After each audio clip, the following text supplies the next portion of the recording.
Người nổi tiếng TV 24 giờ là kênh cung cấp thông tin về các nghệ sĩ, ca sĩ, diễn viên nổi tiếng của Việt Nam và thế giới.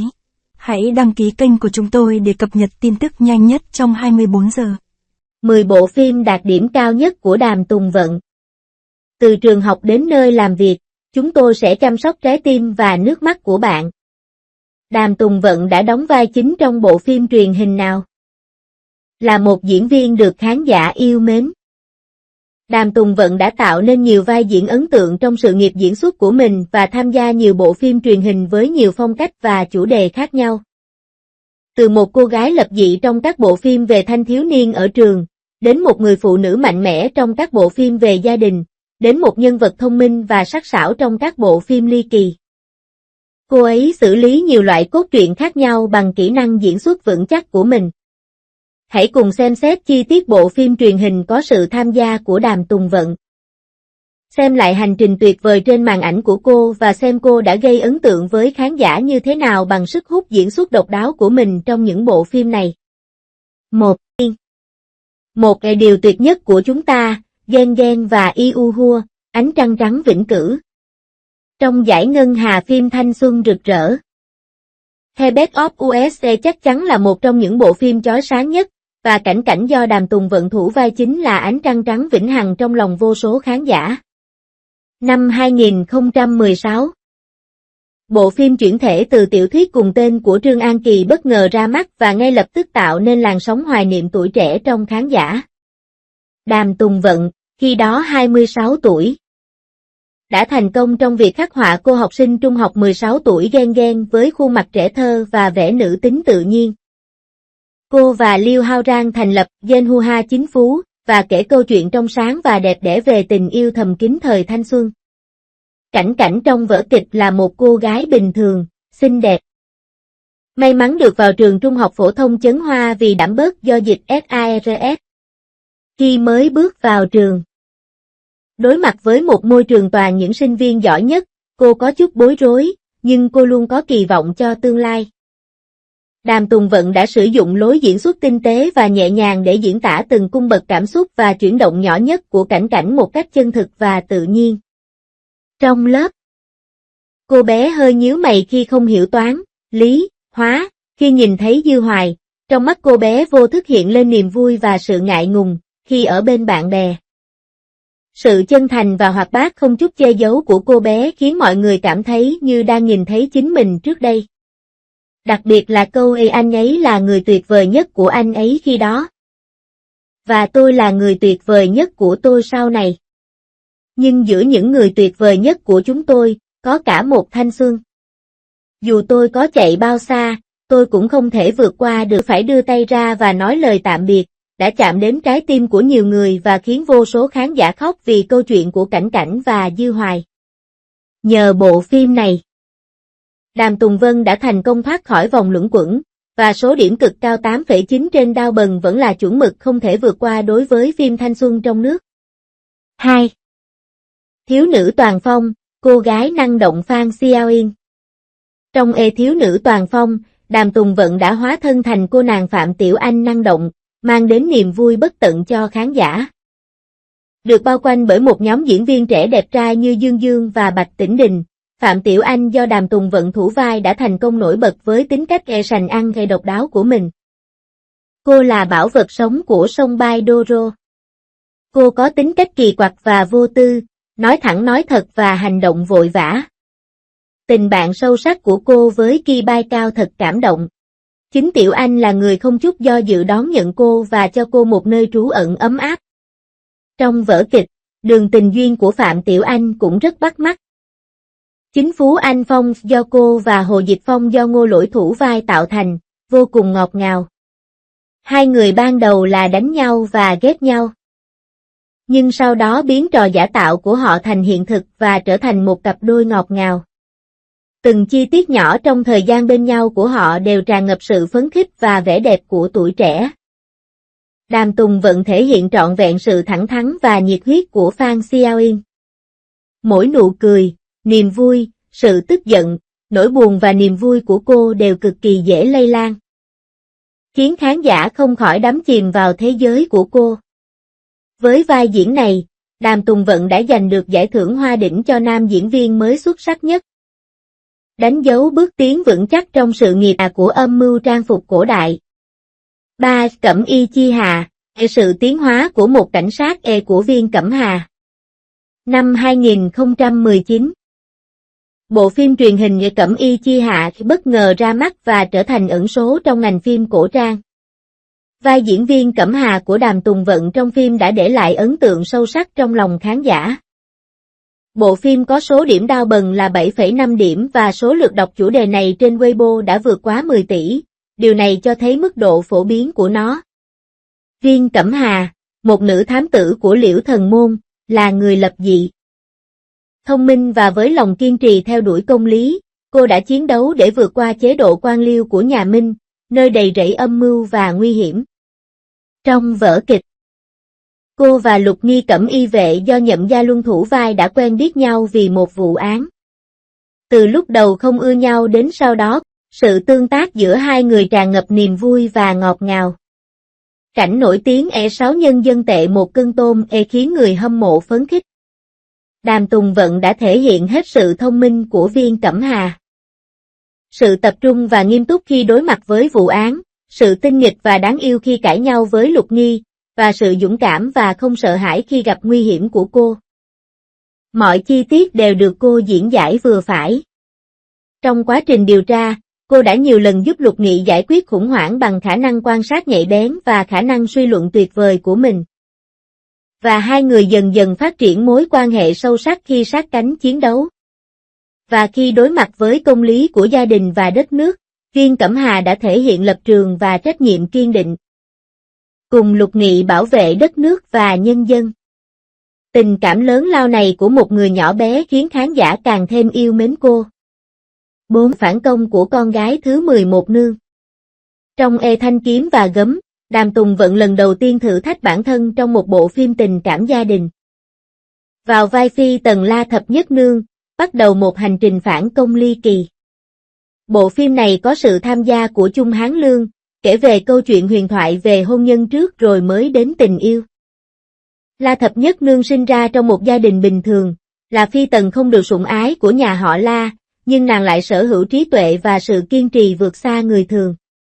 Sau khi được gả vào phủ, đối mặt với những mối quan hệ phức tạp giữa vợ và phi tần cùng nhiều cuộc đấu tranh công khai và ngấm ngầm, từ một người nhút nhát và thận trọng lúc đầu, bà dần học cách sử dụng trí tuệ và phương tiện của mình để có chỗ đứng vững chắc trong những cuộc đấu tranh gia đình đầy biến động và cuối cùng trở thành bà chủ của gia đình. Đàm Tùng Vận đã khắc họa những thay đổi bên trong của Lạc Thập Nhất Nương một cách trọng khi mới bước vào hầu phủ. Sự kiên nhẫn và mạnh mẽ khi đối mặt với khó khăn, cùng sự khôn ngoan trong việc tìm ra cách thoát khỏi những tình huống khó khăn, tất cả đều khiến khán giả đồng cảm. Sự phát triển trong mối quan hệ của cô và Từ Linh Nghi cũng rất tinh tế và cảm động. Từ sự tôn trọng lẫn nhau ban đầu đến sự hiểu biết và ủng hộ lẫn nhau sau này. Tình cảm của hai người dần ấm áp trong quá trình cùng nhau giải quyết khủng hoảng gia đình và trở thành những người quan trọng nhất trong cuộc sống của nhau. Trong vở kịch, Đàm Tùng Vân cũng cho thấy tình yêu và sự kiên trì của La Thập Nhất đối với kỹ thuật thêu thùa, với kỹ thuật thêu tinh xảo của mình. Cô không chỉ giành được sự tôn trọng của mọi người mà còn tạo dựng được sự nghiệp riêng, thể hiện sự độc lập và tự chủ của người phụ nữ thời xưa. 3. Những cú đánh cảm xúc đô thị. 5. Lấy danh nghĩa người nhà, cuộc sống chữa năm 2020, bộ phim truyền hình Lấy danh nghĩa người nhà bất ngờ ra mắt và làm ấm lòng vô số khán giả. Bộ phim chữa lành sự phát triển của gia đình này tập trung vào những gia đình ban đầu của thế hệ sau thập niên 90, kể về câu chuyện của ba đứa trẻ không có quan hệ họ hàng trở thành gia đình mới của nhờ ao giữa nỗi đau của gia đình ban đầu của chúng. Ba anh chị em lớn lên cùng nhau, hỗ trợ nhau, cùng nhau trưởng thành và chữa lành nỗi đau của họ bằng tình yêu. Lý Kiến Kiến, do Đàm Tùng Vận thủ vai, là chị gái duy nhất trong gia đình và là mặt trời nhỏ trong gia đình mới này. Cô ấy lạc quan và lập dị bẩm sinh. Cô lớn lên trong tình yêu thương của hai người cha và hai người anh trai. Mặc dù gia đình cô không giàu có, nhưng cô có tình cảm gia đình quý giá nhất. Trong vở kịch, Lý Kiến Kiến có hứng thú mãnh liệt với nghề chạm khắc gỗ. Cô đã trở thành một thợ chạm khắc gỗ xuất sắc và thực hiện được ước mơ của mình. Về mặt cảm xúc, sự vướng mắc tình cảm giữa Lý Kiến Kiến, Lăng Tiêu và Hà Tử Thu cũng trở thành tâm điểm chú ý của khán giả. Khi còn nhỏ, Lý Kiến Kiến có tình cảm đặc biệt với Lăng Tiêu, theo thời gian trôi qua, tình cảm này dần dần thăng hoa thành tình yêu. Tình cảm của Hạ Tử Thu dành cho Lý Kiến Kiến không chỉ là tình cảm gia đình mà còn ít hơn cả tình yêu. Anh âm thầm bảo vệ Lý Kiến Kiến, che chở cô khỏi mưa gió. Khi phải lựa chọn giữa tình yêu và tình cảm gia đình, Lý Kiến Kiến rơi vào tình thế tiến thoái lưỡng nan, nhưng cuối cùng cô đã nghe theo tiếng gọi của trái tim và chọn ở bên Lăng Tiêu. Tang Song Nguyên thể hiện hoàn hảo sự ngây thơ, tốt bụng và lạc quan của Lee Jiang Jiang. Mỗi nụ cười và mỗi ánh mắt của cô đều tràn đầy sức hấp dẫn, khiến khán giả không tự chủ được bị rắc trong In the Name of Family. Đàm Tùng Vận đã giành được sự công nhận và khen ngợi rộng rãi. Bộ phim cũng đã giành được giải thưởng Nghị 2020 Weibo Night, Weibo Annual Hot Drama 2021 Seoul TV Drama Award, Long TV Drama SC Award và các giải thưởng khác. 6. Xin gọi tôi là Tổng Giám, sự thay đổi của Ninh Men tại nơi làm việc. Trong xin gọi tôi là Giám đốc. Đàm Tùng Vận mang đến cho khán giả một nhân vật hoàn toàn mới, Ninh Mạnh, một người mới vào nghề với ước mơ đầu tư. Bộ phim được chuyển thể từ tiểu thuyết cùng tên của tác giả Tấn Giang nổi tiếng Hồng Cửu, kể về quá trình phản công sự nghiệp của Ninh Mông từ thư ký tổng thống lên giám đốc đầu tư từng bước một. Từ nhỏ Ninh Mông đã mơ ước trở thành nhà đầu tư, nhưng sau khi tốt nghiệp, cô vô tình trở thành thư ký của tổng giám đốc điều hành Lục Kỷ Minh. Trong mắt là một thư ký ngoan ngoãn, không có năng lực trở thành nhà đầu tư. Nhưng Ninh Mông không từ bỏ ước mơ của mình, bằng sự chăm chỉ và tài năng. Cô tiếp tục học hỏi và phát triển trong công việc, dần dần chứng minh được năng khiếu đầu tư của mình. Để thực hiện ước mơ của mình, Ninh Men đã kiên quyết từ bỏ công việc thư ký và gia nhập Eagle Rock Investment, bắt đầu với vai trò trợ lý đầu tư. Trong môi trường làm việc mới, Ninh Mông phải đối mặt với nhiều thách thức và khó khăn, nhưng cô luôn giữ thái độ tích cực, lạc quan và dũng cảm đối mặt với mọi vấn đề. Trong quá trình chung sống với Lục Kỷ Minh, Ninh Mông dần dần thay đổi cách nhìn về bản thân, hai người từ lúc đầu là tình nhân cãi nhau đến lúc hiểu nhau và ủng hộ nhau, cuối cùng cùng nhau theo đuổi ước mơ và xây dựng sự nghiệp. Đàm Tùng Vận đã khắc họa rất tốt sự kiên trì, thông minh và lạc quan của Ninh Mông, và mọi sự trưởng thành của Ninh Mông trong công việc một cách chân thực và cảm động, khiến khán giả cảm thấy như thể họ đang ở đó. Đặc biệt khi đối mặt với khó khăn của Lục Kỷ Minh, phản ứng dí dỏm, hài hước cùng thái độ không khiêm tốn cũng không kiêu ngạo của cô càng thêm ấn tượng.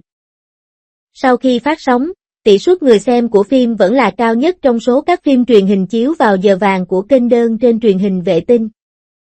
Và đứng đầu về mức độ phổ biến trong nhiều ngày liên tiếp trên các bảng xếp hạng đa chiều như Lighthouse, Vincam, Guduo, Maurang và Datawin TV Drama Prosperity Index. Tổng số lượt xem chủ đề trên các nền tảng video ngắn phổ biến vượt quá 8 tỷ và số lượt xem chủ đề chính vượt quá 5,5 tỷ, khiến nó trở thành một bộ phim ăn khách. 4. Những kiệt tác chuyển đổi và đột phá. 7. Hướng gió mà đi, giấc mơ bay của nữ phi công Chen Xiao. Đàm Tùng Vận một lần nữa đạt được bước đột phá khi hợp tác với Vương Khải để vào vai Trình Hiểu, một nữ phi công có ước mơ được bay. Bộ phim này tập trung vào ngành hàng không dân dụng và đã thu hút sự chú ý của nhiều khán giả với kiến thức chuyên môn về hàng không và những câu chuyện thú vị tại nơi làm việc. Chen Xiao là người thẳng thắn, nhiệt tình và đam mê với nghề bay. Với sự nỗ lực và kiên trì của bản thân, cô đã vượt qua vô vàn khó khăn và cuối cùng đã thực hiện được ước mơ của mình và trở thành một nữ cơ trưởng xuất sắc. Để có thể thể hiện tốt hơn vai diễn trong vở kịch, Đàm Tùng Vận không chỉ học rất nhiều kiến thức về hàng không mà còn trải qua khóa đào tạo bay chuyên nghiệp, nỗ lực thể hiện trạng thái phi công chân thực nhất trước ống kính. Sự nỗ lực và cống hiến của cô cũng đã được khán giả ghi nhận. Nhiều khán giả cho biết, Tang Song Nguyên đã khắc họa rất tốt sự kiên trì và bền bỉ của Chen Xiao, yêu và sự theo đuổi sự nghiệp bay của cô. Ngoài cốt truyện tuyệt vời và diễn xuất xuất sắc của Đàm Tùng Vận, bộ phim còn thể hiện tính chuyên nghiệp và tinh thần trách nhiệm của đội ngũ nhân viên hàng không dân dụng, giúp khán giả hiểu sâu hơn về ngành hàng không dân dụng. Trong vở kịch, các phi công như Chen Xiao và Gu Nanting, do Wang Cai thủ vai, luôn giữ được bình tĩnh khi đối mặt với các tình huống khẩn cấp khác nhau. Với kỹ năng chuyên nghiệp và tinh thần đồng đội, họ đã giải quyết thành công cuộc khủng hoảng và đảm bảo an toàn cho hành khách. Lòng kính trọng nghề nghiệp và sự tôn trọng cuộc sống cũng khiến khán giả tôn trọng nhân viên hàng không dân dụng. Bộ phim có số điểm đao bần là 6,8, trở thành phim truyền hình tiềm năng của năm. 8. Ghê Quy Lộ, Ghê cuộc hội ngộ của Gui Xiao. Trong Ê Quy Lộ, Đàm Tùng Vận và Diên Bô Rang đã hợp tác để diễn giải câu đồng phục học sinh đến váy cưới. Bộ phim được chuyển thể từ tiểu thuyết cùng tên của Mạc Bảo Phi Bảo, kể về câu chuyện cảnh sát đặc nhiệm phá bom Lục Diên Thần và giám đốc đầu tư Quý Hiểu đoàn tụ sau 10 năm xa cách và tìm lại được tình yêu. Gui Xiao tuy bề ngoài trông yếu đuối nhưng thực chất bên trong lại rất mạnh mẽ. Cô gặp và yêu Lục Diên Thần khi còn học trung học. Tuy nhiên, vì nhiều lý do gia đình và thực tế, hai người phải chia tay. 10 năm sau, khi họ gặp lại nhau, tình cảm trước kia của họ vẫn còn khó quên. Họ dần giải quyết những hiểu lầm và quay lại với nhau. Đàm Tùng Vận đã miêu tả một cách sống động tình cảm, sự kiên trì và nỗi lo lắng về được mất trong tình yêu của Gui Xiao. Sự hợp tác ngầm giữa cô và Diên Bô Rang cũng khiến khán giả cảm nhận được vị ngọt và chua của tình yêu này. Trong vở kịch, mọi đoạn thần đều tràn đầy tình cảm, khiến khán giả cảm động. Đặc biệt là cảnh hai người gặp lại nhau sau 10 năm xa cách, Đàm Tùng Vận đã miêu tả rất tinh tế sự ngạc nhiên, phấn khích và những thăng trầm trong ánh mắt của Quy Hiểu, khiến người ta phải đau lòng cho chuyện tình của họ. Bộ phim đã đứng đầu danh sách tìm kiếm thịnh hành ngay sau khi phát sóng và mức độ phổ biến của nó vẫn ở mức cao, trở thành chủ đề nóng trong khán giả. 5. Vai phụ kinh điển. 9. Ê hậu cung chân hoàng truyện, Vì Thuần Phi. Trong đỉnh cao của phim cổ trang cung đấu võ thuật, chân hoàng truyện, Thuần Phi do Đàm Tùng Vân thủ vai, giống như một ngôi sao băng chói lọi, mặc dù chỉ lướt qua trong chốc lát, nhưng đã để lại dấu ấn khó phai trong lòng khán giả. Thuần Phi vào cung năm 14 tuổi. Ngây thơ, hoạt bát, đáng yêu, giống như một chú nai con chưa biết gió. Cô ấy có đầu óc đơn giản và tình yêu dai dẳng với đồ ăn. Câu tôi ghét nhất là luyện chữ đẹp. Thôi thì vào bếp hoàng gia tìm đồ ăn ngon, thể hiện sự ngây thơ và đáng yêu của cô ấy một cách trọn vẹn nhất. Với đôi mắt sống động và khả năng diễn xuất tự nhiên, Đàm Tùng Vận đã khắc họa vẻ ngây thơ của Quý Phi Thuần một cách hoàn hảo, khiến khán giả có cảm giác như đang nhìn thấy một thiếu nữ thời xưa thực sự. Tình chị em sâu sắc giữa cô và Chân Hoàng cũng tăng thêm nét ấm áp cho bộ phim. Tuy Thuần Phi không có nhiều vai diễn trong vở kịch nhưng mỗi lần xuất hiện đều gây ấn tượng mạnh và trở thành người ánh trăng trắng trong lòng khán giả. 10. Lý tưởng chiếu rọi Trung Quốc, người phụ nữ cách mạng Vương Huệ Vũ. Trong bộ phim lịch sử cách mạng lớn ghê Lý tưởng soi sáng Trung Hoa, Đàm Tùng Vận đã xuất hiện đặc biệt trong đơn vị Kỳ 1921. Vũ, dưới hình thức kịch đơn vị. Vở kịch kể về cuộc đấu tranh của Đảng Cộng sản Trung Quốc trong các thời kỳ lịch sử khác nhau và cho thấy ý định và sứ mệnh ban đầu của Đảng Cộng sản Trung Quốc. Vương Huệ Vũ, với tư cách là người lập kế hoạch và bảo vệ Đại hội Đảng Cộng sản Trung Quốc lần thứ nhất, câu chuyện của bà đầy rẫy những huyền thoại. Trong vở kịch, Đàm Tùng Vận mặc một chiếc sườn xám giản dị. Đôi mắt hiền diệu và kiên nghị, kết hợp hoàn hảo với vẻ dịu dàng và kiên cường của Vương Huệ Vũ. Trong quá trình chuẩn bị Đại hội Đảng Cộng sản Trung Quốc lần thứ nhất, bà đã gặp phải vô vàn khó khăn, nguy hiểm nhưng luôn giữ vững niềm tin và thái độ lạc quan, tích cực hỗ trợ chồng là Lý Đại Chiêu và có những đóng góp quan trọng để đại hội được triệu tập suôn sẻ. Đặc biệt là khi cuộc họp gặp phải tình huống nguy cấp, bà đã bình tĩnh và quyết đoán đề xuất chuyển cuộc họp đến Hồ Nam Hồ ở Gia Hưng, đồng thời Đảm bảo thành công sự an toàn của cuộc họp. Trang Tùng Vân đã sử dụng khả năng diễn xuất tinh tế của mình để tái hiện sống động hình ảnh nhân vật lịch sử Vương Huệ Vũ, giúp khán giả cảm nhận được sự vĩ đại và cao quý của bà. Qua buổi biểu diễn đặc biệt này, Đàm Tùng Vận không chỉ chứng minh được khả năng diễn xuất đa dạng của mình mà còn giới thiệu đến khán giả một lịch sử cách mạng hào hùng. Đàm Tùng Vận đã mang đến cho chúng ta vô số vai diễn kinh điển qua những tác phẩm tuyệt vời của mình. Từ Cảnh Cảnh và Phạm Tiểu Anh trong Trường Thanh Thiếu Niên, đến Viên Cẩm Hà và Lạc Thế Nương trong phim chính kịch cổ trang, đến Lý Kiến Kiếm và Ninh Mông trong phim tình cảm đô thị, cũng như Thành Hiểu và Quy Hiểu trong tác phẩm đột phá về chuyển đổi. Và các vai phụ kinh điển là Xuân Quý Nhân và Vương Huệ Vũ, mọi màn trình diễn của cô đều bắt mắt. Tôi tự hỏi bạn thích vai diễn nào của Đàm Tùng Vận nhất? Phần bình luận để thảo luận.